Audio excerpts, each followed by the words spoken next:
অনেকদিন পর চুল দাড়ি কেটে বাড়িতে আসার পর আমার সঙ্গে যা যা হয়েছিল, চলো এই গল্পটা আমি তোমাদের শুরু থেকেই বলি। দেখো, আজ ভোরে আমাদের গ্রামের গাজন মেলার ঘট তোলা হয়ে গেল।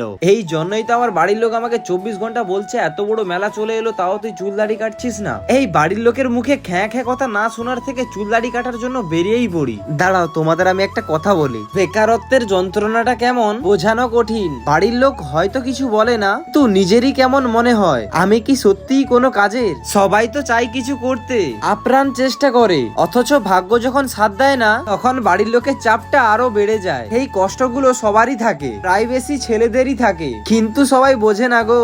যাই হোক, এখানে চুল দাড়ি কাটার পর যখন বাড়িতে আসি, বাড়ির লোক আমার এই চুল কাটা দেখে বলছে, তুই এগুলো কি চুল কেটেছিস? তো যেই চুল সেই পড়ে আছে মাথায়। মানে যতক্ষণ থেকে আমি বাড়িতে এসেছি ভাই, ততক্ষণ থেকে আমাকে মোট কথা শুনিয়েই যাচ্ছে ভাই, স্টপই হচ্ছে না। আজকের মতো এতটাই থাকতো, ভাইটাকে একটু ভালোবাসা দিও। বাই।